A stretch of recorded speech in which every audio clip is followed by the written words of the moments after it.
सत्ता के उन गलियारों में वो दिन भी देखे हैं, लम्हों ने खता की, सदियों ने सजा पाई। आज हम उस दौर से गुजर रहे हैं जहां पर अशांति का माहौल है, डर का माहौल है, खौफ का माहौल है, इनसिक्योरिटी का माहौल है हर लिहाज से। और आज का ही दिन एक बड़ा अहम दिन है कि आज हम गांधी जयंती मनाने जा रहे हैं। दूसरा एक अहम दिन है कि मैंने 3 दिन से, जब से हमने ये एपिसोड यूपी का हुआ है एक दलित बच्ची के साथ, उसको रात को हिंदू रीति रिवाज के खिलाफ उसकी लाश को जला दिया गया, माँ बाप को नहीं दी गई। तो मैंने ये क्वेश्चन रेज किया था, इश्यूज रेज किया था कि साहब पहले दिन से कि साहब ये कोई हिंदू रस्मो रिवाज इजाजत नहीं देता है कि सनसेट के बाद उसकी इस तरह से किसी की लाश, खास तौर पर बच्ची की, जब आप इतना बड़ा नारा इतने बड़े मुल्क के अंदर ये दे रहे हैं और आप पैगंबर बने हुए हैं उस चीज के कि साहब हम हिंदुओं के रक्षक हैं, हम वुमेन एम्पावरमेंट करेंगे, हम वुमेन्स को इज्जत के साथ रखेंगे, बेटी बचाओ। आपने हल्ला गुल्ला इतना मचाया और एक बेटी की ही लाश को आपने रात को हिंदू रस्मो रिवाज के खिलाफ जला दिया। इससे क्या हुआ कि जज्बात हिंदुस्तान के लोगों के भटक गए। ये कोई पॉलिटिकल पार्टी नहीं चला रही है, ये तो आप लोग बंटवारा कर रहे हो कि साहब या तो बीजेपी करती है तो ये काम बीजेपी ने किया है, ये काम कांग्रेस ने अपोजिट कर दिया, उन्होंने बता दिया तो इसलिए कांग्रेस कर रही। अरे भाई, लोगों के अपने जाती सेंटीमेंट्स हैं, हम किसी पार्टी से ताल्लुक नहीं रखते हैं। हम लोग जितना भी सोशल मीडिया, बाकी लोग, इनका क्या लेना देना है कांग्रेस से, इनका क्या लेना देना है किसी और पार्टी से। जो अच्छा काम करेगा हम उसको अप्रिशिएट करेंगे, जो नहीं करेगा उसको नकार देंगे और उसको बताएंगे भी कि साहब तुम गलत काम कर रहे हो। क्यों नहीं बताएंगे? लेकिन आज इसी तरह से जो हमने ये आवाज उठाई थी कि साहब क्या ये कानूनी तौर पर भी हक है, फंडामेंटल राइट, कि right to burial, right to cremation with dignity. तो ये इसके मतलब मैं दाद देता हूं, क्योंकि मेरी ये डिमांड रही पहले दिन से कि इसमें सो मोटो एक्शन लेना चाहिए जुडिशरी को।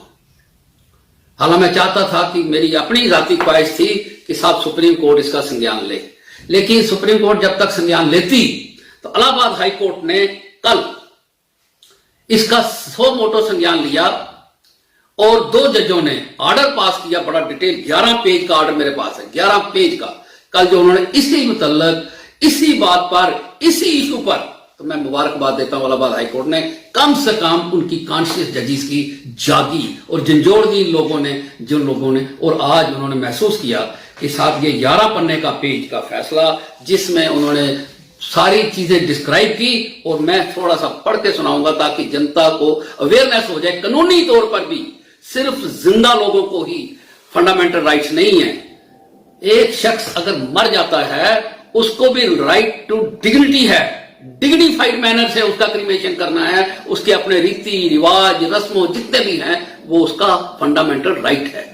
तो ये सारी चीजें इस फैसले में आज डिस्कस की गई हैं और चीफ सेक्रेटरी, जो एडिशनल चीफ सेक्रेटरी है पंजाब यूपी का, उसको नोटिस जारी हुआ है, बाकी लोगों को नोटिस जारी हुआ है, सारे मीडिया जितने भी लोगों ने कवरेज की है उन लोगों से हाई कोर्ट ने ये दरख्वास्त की, रिक्वेस्ट की, क्योंकि इतना बड़ा मसला है बन गया। तो उन्होंने ये सोचा कि साहब ये जितनी भी वीडियो रिकॉर्डिंग्स हुई हैं इनकी पेन ड्राइव और हार्ड डिस्क जो है वो कोर्ट को सप्लाई कर दी जाए। 12 तारीख को, 12 इसी अक्टूबर की को इसका संज्ञान लिया जाएगा बाय द एप्रोप्रिएट बेंच। ये पब्लिक इंटरेस्ट लिटिगेशन उन 2 जजों ने ट्रीट की। नाम है उन जजिस का, 2 जजिस का, Ranjan Rai justice and honourable Jaspreet Singh justice. तो ये 2 जजों ने कल क्या लिखा, ये 1 तारीख का फैसला है, आज छुट्टी है, तो आज हम इसका संज्ञान, क्योंकि शाम को ही मेरे पास ये पहुंचा था तो मैंने ये सारा फैसला पढ़ा। और जो मैं 3 दिन से, पहले दिन जिस दिन से ये वाकया हुआ था, उसको जिंदा लाश को इसको जला दिया था लड़की को, और मैंने उसी दिन से ये डिमांड रखी थी कि साहब आप इसको राइट टू डिग्निटी, और उसके पेरेंट्स को जो नहीं दिया गया, उसकी माँ बाप को मिलने नहीं दिया गया, ये उसके फंडामेंटल, जो बच्ची मरी है उसका अपना भी है और माँ बाप का भी है। और माँ बाप को भी यहाँ पे लखनऊ बेंच ने, इन जजेस ने हाई कोर्ट में बुलाया है, और सेशन जज जो वहां का है हाथरस का, उसको डायरेक्शन दी है कि इनको सिक्योरिटी प्रोवाइड करे, सरकार को भी डायरेक्शन दी है कि इनकी फैमिली को सिक्योरिटी प्रोवाइड करे, क्योंकि हमने कल ही देखा था कि डिस्ट्रिक्ट मैजिस्ट्रेट वहां का जाता है और इन्फ्लुएंस करता है, क्रिमिनली इंटिमिडेट करता है उस फैमिली को, वहां से भगाने की कोशिश करते हैं, लालच देने की कोशिश करते हैं, गुमराह करने की कोशिश करते हैं, किसी न किसी तरह से बरगलाने की कोशिश करते हैं। और इस वक्त तक जितनी एविडेंस तबाह और बर्बाद की गई है इस मसले के लिए, तो मैं समझता हूं कि जो कल हाई कोर्ट ने संज्ञान लिया है, अब ये लॉजिकल एंड तक जरूर पहुंचेगा और मुझे लगता है कि ये एक हिस्टोरिकल फैसला वहां पे इलाहाबाद हाई कोर्ट से आएगा। मैं सिर्फ चंद लाइनें इनकी पढ़ के सुनाऊंगा, 11 पढ़ने काफी टाइम लग जाएगा इसको पढ़ने में, लेकिन मैं आपको मोटे तौर पर कुछ तो मैंने बताई है, कुछ मैं अभी आपको ये पढ़ के बताता हूं उन्होंने कैसे लिया। स्टार्ट करते हैं वो, Tomorrow is Gandhi Jayanti and we are reminded of the words of the father of our nation, Mahatma Gandhi, whose heart held for the weak and downtrodden. We quote his words as under. Hindi में लिखते हैं ये आगे, ये paragraph उन्होंने हिंदी में लिखा है। क्या लिखते हैं? तुम्हें एक जंतर देता हूं, जब भी तुम्हें संदेह हो या तुम्हारा अहम तुम पर हावी होने लगे तो ये कसौटी आजमाना।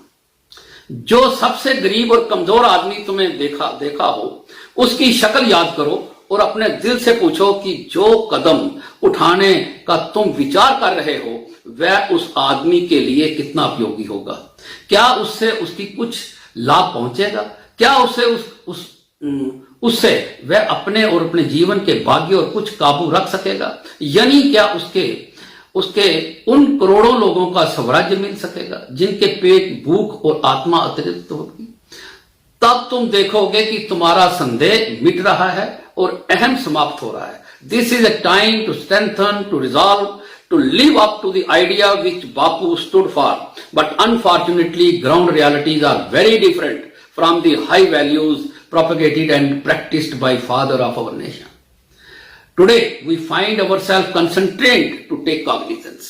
So यहां से जजेस को, हाई कोर्ट इलाहाबाद को ये लगा कि today we find ourselves constrained to take cognizance of extremely sensitive and important matters touching up the basic fundamental rights of the citizens of this country and residents of the state based on certain newspapers. फिर उन्होंने newspaper cuttings वगैरह का सबका जिक्र किया है कि हमने ये पढ़ा, सारा देखा, सुना, क्योंकि जजेस, मैंने कल भी कहा था, परसों भी कहा था, जुडिशरी जो है, जो चलाने वाले लोग हैं वो इंसान हैं हमारी और आपकी तरह।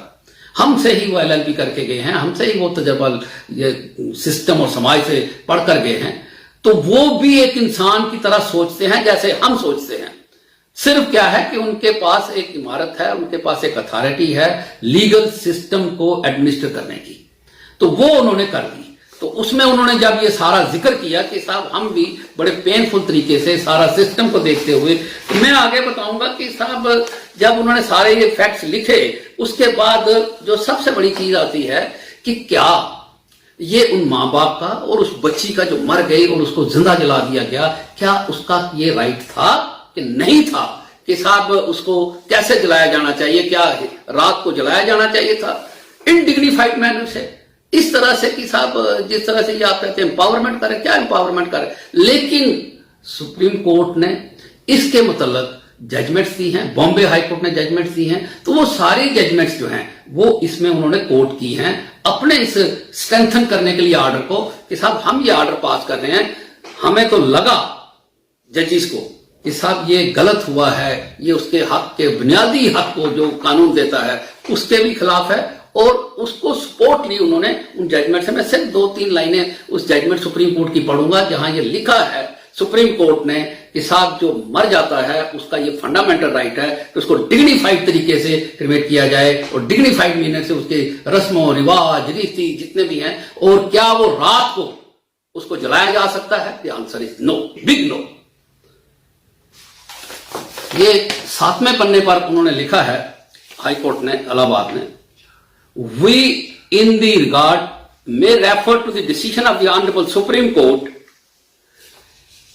Reported in 1995 3 supreme court cases 248 Pandit Parmanand Katara versus union of India and others, where the Honorable Supreme Court had an occasion to consider various facts of the right to life enshrined under the Article 21 of the Constitution of India. Then they emphasize, it agreed with the contention of the petitioner that the right to dignity and the fair treatment under Article 21 of the Constitution of India is not only available to living man but also to his body after his death. इससे ज्यादा supreme court क्या लिखेगी? तो इसका मतलब है कि जो सरकारें हैं, चाहे वो यूपी की हो, चाहे कोई और सरकार हो, वो कितना जुल्म कर रहे हैं कि सुप्रीम कोर्ट के फैसलों को भी वो धज्जियां उड़ा रहे हैं।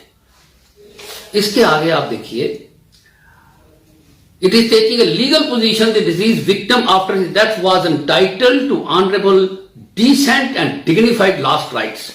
Cremation to be performed by the family members in keeping with the customs and traditions followed by the family, which as per the electronic media report was followed. ये आगे बहुत डिटेल में जाके article 21, 25 of the constitution of India को discuss करते हैं। इसी तरह से फिर another we may also refer to a division bench judgment of this court. तो इलाहाबाद हाई कोर्ट का भी अपना एक फैसला है, 2009 में उन्होंने दिया है। इलाहाबाद रिपोर्टेड है उसमें 2009-5 Allahabad law journals 376 Ramji Singh versus Mukesh भाई, इसको भी उन्होंने लाइक किया है। और ये एक लाइन पढ़ता हूं मैं, right to life and article 21 came up for consideration and it was held that right extends to a dead person. मैं आगे नहीं जाऊंगा, बहुत डिटेल में उन्होंने लिखा है, लेकिन इसमें आगे हम चल के देखते हैं कि इसमें बॉम्बे हाई कोर्ट का भी उन्होंने जिक्र किया है। We may also refer to the judgment of Bombay high court in the case of Pratap Gandhi versus state of Maharashtra. ये रिपोर्ट हुआ है 2020 में, अभी latest supreme court cases online Bombay, where in the right to decent burial. तो ये सारी जजमेंट जितनी भी है राइट टू बरियल के ऊपर, commensurate with the dignity of the individual was reiterated by the recognized faces and so on, and life guaranteed under Article 21 of the Constitution. फिर लिखते हैं, we are inclined to examine whether, जब भी उन्होंने कहा कि हमें ये समझते हैं कि हमें ये देखना चाहिए सारा मसला, तो हम ये नोटिस इशू करते हैं सरकार को भी, पुलिस को भी, बाकी ऑफिसरान को भी। तो फिर ये जाके अब ये 12-10 को रखा है। कहने का मतलब ये है कि हम जितने दिन से ये जो वाकया हुआ है, ये इंडिसेंट वाकया हुआ है, ये वाकया जज्बातों के खिलाफ हुआ है, ये वाकया हिंदू रस्म रिवाज के खिलाफ हुआ है, ये वाकया जो हुआ है यूपी के अंदर दिल दहलाने वाला हुआ है। हमें किसी पार्टी से कोई ताल्लुक नहीं है, कोई किसी के घर जाता है नहीं जाता है। सवाल यह है कि उस बच्ची का और उसके माँ बाप को जो दरिंदगी के साथ पुलिस ने वहां डील किया, जिस दरिंदगी के साथ सुप्रीम कोर्ट के जजमेंटों की धज्जियां उड़ाई गई, जिस दरिंदगी के साथ, क्या बॉम्बे हाई कोर्ट है, क्या इलाहाबाद हाई कोर्ट है, उनका अपना हाई कोर्ट है, तो वो दरिंदगी के साथ उसकी धज्जियां उड़ाई गई जजमेंटों की। तो आज वो जो दिल दहलाने वाली बातें थी, मैं ये 4 दिन से, जब से ये वाकया हुआ है, मैं ये उठा रहा था सवाल कि साहब हाई कोर्ट को उसके माँ बाप तो जा नहीं सकते हैं। इसी में 2 काउंसिल जो हैं सीनियर काउंसिल, वो एमिक्स भी बनाए गए हैं हाई कोर्ट की तरफ से, और बाकी एडवोकेट जनरल को भी यहाँ पे उसको कहा है कि असिस्ट करो। सो मैं ये समझता हूं कि हमारा स्टैंड विंडिकेट हुआ। जो पब्लिक पावर ने एक आवाज उठाई थी कि साहब डिग्निफाइड मैनर के साथ बरियल होना चाहिए, उसका क्रिमेशन होना चाहिए, उसको राइट है हर एक अपने माँ बाप को कि भाई साहब वो अपनी बच्ची का जो जैसे भी रस्मो रिवाज हैं, रात को खास तौर पर ये प्रोहिबिशन है कि उसको नहीं जलाया जा सकता, नहीं ये किया क्रिमेशन की जा सकती। लेकिन पुलिस वालों को तो वैसे कोई हक नहीं है। इतनी पुलिस लगा दी आपने रात को 2 बजे कि साहब आप फिर कहते हैं कि नहीं साहब ये घर वालों ने किया, इसीलिए सारी वीडियो मंगाई गई हैं। मैं समझता हूं अगर ये पुलिस झूठ बोल रही है तो डायरेक्टर जनरल पुलिस को तो प्री मैच्योर रिटायरमेंट दे देनी चाहिए उसी वक्त। सस्पेंशन तो अभी हो जानी चाहिए थी कि ये सारा वाकया देखने के बाद जो झूठ बोल रहे हैं। तो पुलिस रात को क्या करने गई वहां पर? अपने आप क्यों चली गई पुलिस को? क्या तकलीफ थी रात को वहां पे? अगर घर वालों ने जलाना तो जलाने देते ना, लेकिन आपको वहां पे जाने की ये जो संदेह पैदा कर रही है सारी चीजें, ये एक रिजेंटमेंट है आम आदमी के खिलाफ। पॉलिटिकल पार्टी को क्या लेना देना इसमें? पॉलिटिकल पार्टी जाए कोई कैश करे नहीं करे, हमें इससे क्या मतलब है? कोई कैश करता तो करता रहे, ये उसकी आउटलुक है, ये उसका बिजनेस है, ये उसका पॉलिटिक्स है। लेकिन आम आदमी जो है वो इससे कंसर्न है, दुखी है अंदर से। हर औरत दुखी है अंदर से, हर बच्ची दुखी है कि साहब एक तो रेप हुआ, एक उसकी जुबान पे दरबात दी गई, उसकी गर्दन को दरबात दी गई, एक उसकी रीढ़ की हड्डी तोड़ी गई, और उसके बाद उसका जो है डाइंग डिक्लेरेशन रिकॉर्ड होता है, मीडिया में ओपन रिकॉर्ड होता है, वीडियो उसकी जो है पब्लिक में आई है। तो उसके बावजूद भी आप कहते हैं उसके साथ रेप नहीं हुआ है। वो कहती है 4 बंदों ने। रेप होता क्या है? आपको समझ नहीं है कि डाइंग डिक्लेरेशन जो है मीडिया में आ चुकी है और पुलिस वाले यूपी को अभी तक पता नहीं है कि साहब ये डाइंग डिक्लेरेशन चल रही है और आप 2 दूने 5 बनाने की कोशिश कर रहे हैं। आप क्या कहते हैं कि सूर्य को चंद्रमा कहो, ये क्या बातें कर रहे हैं आप। तो लेकिन मैं समझता हूं जो ये अब हाई कोर्ट ने इसका संज्ञान ले लिया है, ये this will be one of the historical judgment. और मैं समझता हूं ऐसी ही जजमेंट्स होती हैं। आपको मालूम होना चाहिए कि जब इंदिरा गांधी का यहां पर इलेक्शन चैलेंज हुआ था तो इलाहाबाद हाई कोर्ट ही थी जिसने सेटिसाइड किया था उस वक्त, वो भी जजेस ही थे। तो आज भी ये वक्त आ गया है कि सरकार को, मैं समझता हूं ऐसी जब वाकयात होते हैं, जब अनमाइंडफुल होते हैं, जब ये जो उनको समझ नहीं आती है कि साहब ये काम हमने ठीक किया है और फिर उस काम को जस्टिफाई करने की कोशिश कर रहे हैं जो अनजस्टिफाइड है, जो जजेस को भी लग रहा है, प्रेमा फेसाई सारी दुनिया को लग रहा है, लेकिन फिर भी ये जो उठते हैं इनके स्पोक्समैन और डीठों की तरह जितने जबरदस्त जीठ हैं कि साहब कहते हैं नहीं साहब हमने तो दे दी थी लाश उनको, तो पुलिस क्या कर रही थी वहां पे, उनकी हिफाजत कर रही थी। डिस्ट्रिक्ट मजिस्ट्रेट रात को उनके घर क्या करने गया, वो क्या करने गए सारे, वो कहते हैं जी मीडिया तो चला जाएगा बाकी सब कुछ हो जाएगा। ये तो सरकारों का काम है हिफाजतें करनी, सरकारों का काम है सिक्योरिटी देनी। कंगना को तो आपने 5 मिनट में दे दी भाई सिक्योरिटी, तो इसको अभी तक नहीं मिली, क्यों नहीं दी आपने सिक्योरिटी इसको। ये हाईकोर्ट का वेट कर रहे थे आपकी, हाईकोर्ट हमको ऑर्डर करे, वहां कंगना के वक्त तो नहीं आपने वेट किया, वहां तो सारा स्क्रिप्ट पीएमओ ऑफिस से लिखा हुआ आ गया कि आपने ये बयान रोज देने और वैसे ही चल रहे हैं और वही उसी तरह से वो सारा सिस्टम बना रहे हैं। ये वेस्टेड इंटरेस्ट हैं, आप किसको बेवकूफ बना रहे हैं। अब वो जमाना चला गया कि साहब 3 मीडिया वाले आप नेशनल मीडिया को अपनी जेब में रखेंगे और उनके आका जो कहेंगे वो करेंगे। इस वक्त पब्लिक स्पिरिटेड लोग जो है वो सोशल मीडिया के जरिए अपने ख्यालात और जो सच्चाई है उसको शेयर कर रहे हैं। तो ये कब तक आप बेईमानी करेंगे, कब तक आप लोगों को ठगेंगे, कब तक आप झूठे लारे लगाएंगे। ये झूठ हर वक्त आप नहीं चला सकते, हर वक्त आप हर आदमी को बेवकूफ नहीं बना सकते हैं। इसलिए लिहाजा टाइम रहते अभी इसी वक्त है कि एक्शन लीजिए उन पुलिस वालों के खिलाफ जो वहां रात को गए, एक्शन लीजिए। और वाइस सिक्योरिटी जो सिक्योरिटी उनको बनती है वो देनी चाहिए। सिर्फ कंगना थोड़ी टाइटल है पूरे हिंदुस्तान में, उसको आपने देनी है सिक्योरिटी और फिर रोज उसको लिख लेना कि साहब ऐसे करो वैसे करो और सारे स्पोक्समैन उठ के चल पड़ते हैं। यहां में क्या तकलीफ हो गई है, यहां पर क्या हो गया स्मृति ईरानी को, क्या हो गया तकलीफ आज मंत्रियों को, जो लेडीज मंत्री है इनकी कहां पर है वो। हिंदुस्तान की मंत्री आज नजर नहीं आती है, बिरले में बढ़ गई है सारी, कहां पर है। आज नहीं कोई हमदर्दी कर रहा उनसे, आज नहीं कह रहा कि साहब ये रात को गलत हो गया औरतों के साथ पूरे हिंदुस्तान के अंदर। वुमेन एम्पावरमेंट देने चले हैं, एक को जेल में ठोक दिया, उसके साथ हुकूमत बनाई जारी के साथ, पहले महबूबा के साथ जब तक उससे मतलब निकला तब तक तो चलाया आपने, जब देखा मतलब खत्म हो गया तो उसको अंदर ठोक दिया, तो आज तक अंदर है।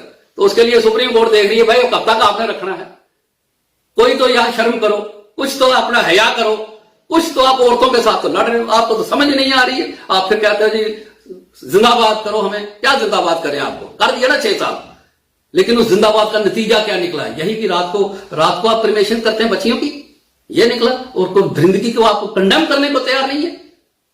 मैं तो समझता हूं चीफ मिनिस्टर योगी को रात को उनके घर जाना चाहिए था, उनके उसी वक्त वहां पे जब पता लगा एम्बुलेंस आई है वहां जाना चाहिए था, रोकना चाहिए था, उनके घर वालों को हैंड ओवर करनी चाहिए थी लाश खुद, और सारी प्रोटेक्शन जो भी खर्चे थे सब कुछ इसको बर्दाश्त करना चाहिए था, और सारी कहनी चाहिए थी कि सब पूरे मुल्क से कि ये मेरी रियासत में ये बात गलत हुई है। आप लोग जो भी है वहां से आप चल पड़ते हैं ऐसे ही। लेकिन वक्त आ गया है कि अब जो पब्लिक स्पिरिटेड लोग हैं, पब्लिक स्पिरिटेड कोर्ट्स हैं, पब्लिक स्पिरिटेड जजेस हैं, वो उठ खड़े हुए हैं। कब तक आप रोकेंगे? यही बात मैंने परसों कही थी, आज तक इसको चल रही है वीडियो के अंदर कि साहब किसी को भी नहीं जाना चाहिए कोर्ट के अंदर, let the court do of its own. और वो आज हो गया, मेरा स्टैंड इंडिकेट हो गया। मैं शुक्रिया अदा करता हूं इलाहाबाद हाईकोर्ट का, और खास तौर पर इन 2 जजेस का जिन्होंने ये इतना बड़ा डिटेल में फैसला लिखा और इतनी मेहनत करके सारे फैसलों का कोट भी किया, रेफरेंस भी दिया और जस्टिफाई किया कि उन्होंने सो मोटो कॉग्निजेंस क्यों ली है, और ये जस्टिफाई किया कि ऑलरेडी ये फैसले हो चुके हैं, होना नहीं है। अब आपने इनकी वायलेशंस की है तो क्यों आपकी सरकार को गुड बाय ना कर दिया जाए यूपी में? ये तो आप ये कर रहे सारा कुछ। तो मैं समझता हूं कि अब ये जो हाई कोर्ट है इसका संज्ञान लेगी 12/10 को। हम इंतजार करेंगे, चर्चा हम जारी रखेंगे, चर्चा हम पब्लिक पावर प्लेटफॉर्म से हम जारी रखेंगे आपके साथ। और मैं समझता हूं कि इस वक्त जो माहौल बना पूरी कंट्री के अंदर वो सोशल मीडिया का है, आप लोग जो विचार हम आपस में शेयर करते हैं उसको आप शेयर का बटन दबाइए, लाइक का बटन दबाइए और आपस में ये विचार जारी रखिए, चर्चा हम जारी रखेंगे। शुक्रिया।